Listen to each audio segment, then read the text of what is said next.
സംസ്ഥാന സർക്കാരിന്റെ മികച്ച പ്രവർത്തനങ്ങളുടെ ഫലമായി സർക്കാർ സ്കൂളുകളിൽ വിദ്യാർത്ഥികളുടെ കൊഴിഞ്ഞുപോക്കിൽ ഗണ്യമായ കുറവ് വന്നതായി മന്ത്രി P K. Abdurabb. Manassery government U P. സ്കൂളിനായി പുതുതായി നിർമ്മിച്ച കെട്ടിടത്തിൽ ഉദ്ഘാടനം നിർവഹിച്ച് സംസാരിക്കുകയായിരുന്നു മന്ത്രി.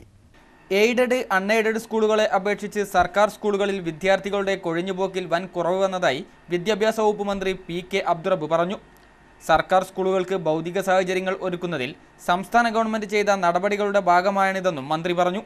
Manassery government U P. സ്കൂളിനായി പുതുതായി നിർമ്മിച്ച ക്ലാസ് റൂമുകളുടെയും ടോയ്ലറ്റിന്റെയും ഉദ്ഘാടനം നിർവഹിച്ച് സംസാരിക്കുകയായിരുന്നു മന്ത്രി. വിദ്യാഭ്യാസത്തോടുള്ള നമ്മുടെ കാഴ്ചപ്പാടിൽ വന്ന മാറ്റത്തിൻ്റെ ഭാഗമായി ഇന്ന് കുട്ടികളും രക്ഷിതാക്കളും അതുപോലെ തന്നെ അധ്യാപകരുമെല്ലാം ഒറ്റക്കെട്ടായി ആ കൂട്ടായ്മയിലൂടെ സ്കൂളുകളിലെ വിദ്യാഭ്യാസ നിലവാരവും റിസൾട്ടുമൊക്കെ മെച്ചപ്പെടുത്താൻ വലിയ തോതിലുള്ള സംഭാവനകൾ ഇന്ന് ലഭിച്ചുകൊണ്ടിരിക്കുകയാണ്. സർക്കാർ സ്കൂളുകളിലും അതുപോലെ തന്നെ സർക്കാർ എയ്ഡഡ് സ്കൂളുകളിലും ഇന്ന് കൂടുതൽ കുട്ടികൾ വരുന്നത് അവിടെ പഴയ കാലങ്ങളിൽ നിന്ന് വ്യത്യസ്തമായി നല്ല നിലവാരമുള്ള വിദ്യാഭ്യാസം ലഭിക്കുന്നു എന്നുള്ളതിൻ്റെ ഭാഗമായിട്ടാണ്.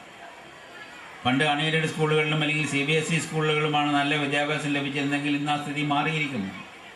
ഇപ്പോൾ കുട്ടികളുടെ കൊഴിഞ്ഞുപോക്കിൻ്റെ ഒരു കണക്കെടുത്താൽ തന്നെ ഏറ്റവും കുറവ് കൊഴിഞ്ഞു പോയിട്ടുള്ളത് സർക്കാർ സ്കൂളുകളിൽ നിന്നും അതുപോലെ എയ്ഡഡ് സ്കൂളുകളിൽ നിന്നുമാണ്. ഗുണനിലവാരമുള്ള വിദ്യാഭ്യാസം സർക്കാർ സ്കൂളുകളിൽ ലഭ്യമായതിനാൽ വിദ്യാർത്ഥികളുടെ മത്സരബുദ്ധി വർദ്ധിച്ചു. ഇത് സർക്കാർ സ്കൂളിൻ്റെ മികച്ച പ്രവർത്തനത്തിനും കാരണമായി. സർക്കാർ പ്രഖ്യാപിച്ച അധ്യാപക പാക്കേജ് നിരവധി അധ്യാപകർക്ക് ആശ്വാസമായതായും മന്ത്രി കൂട്ടിച്ചേർത്തു. ചടങ്ങിൽ C. മോയിൻകുട്ടി MLA അധ്യക്ഷനായിരുന്നു. CTV പ്രാദേശിക വാർത്ത മുക്കം.